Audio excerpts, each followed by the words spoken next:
Okay, next question. I'm a mature student training in a new career and I'm loving it. But sometimes I can't help feeling like I'm a bit of an imposter.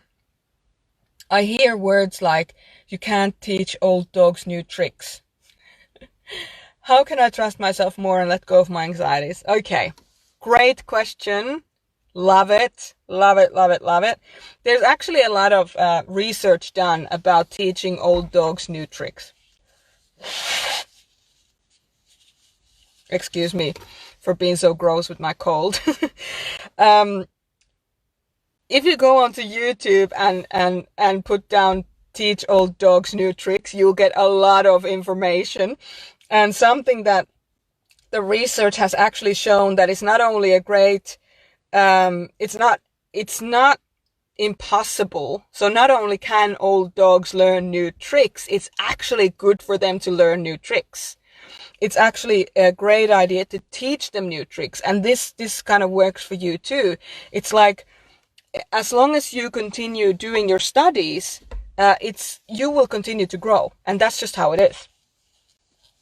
Now, we're not just talking about teaching old dogs new tricks here though, are we? We're talking about your inner dialogue about, the kind of the anxieties or the worries that you might have or the insecurities that you might have about yourself.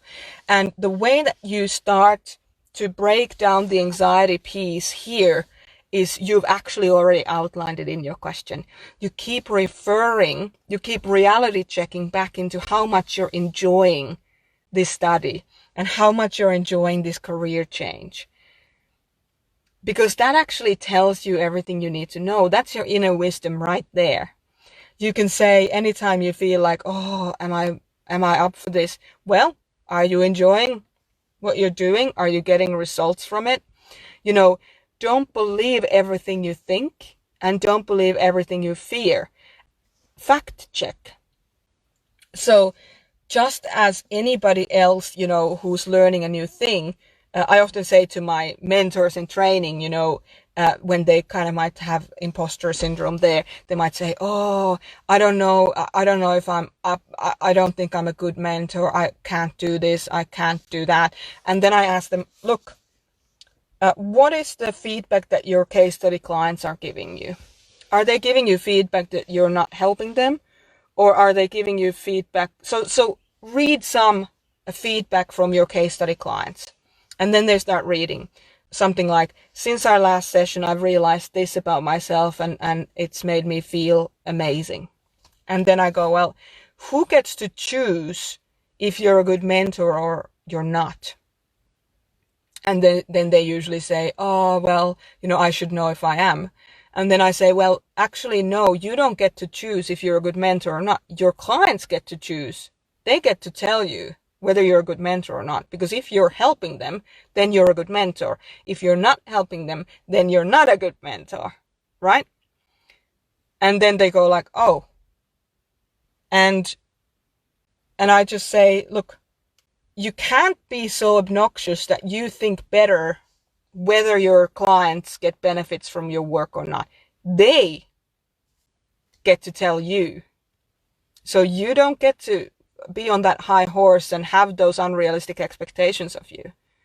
So I would say the same, and that blows their mind and they go, I never thought of it that way because I have this inner dialogue about, what's going on. And so what I'm saying to you is, look at the results. If you're still in studies, if you're not doing case study work, so you don't know how the implementation of your studies is actually going to work in real life, then look at the response for your exams, look at the scores, talk to your tutor, talk to your teacher, ask them to give you feedback on how you're doing and actually listen.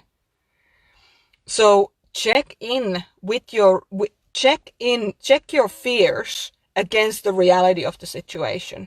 And eventually what will happen is that you're going to start realizing that you have stuff to offer, you have value to offer.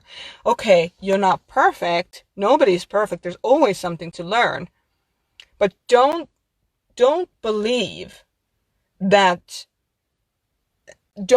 something that's not true.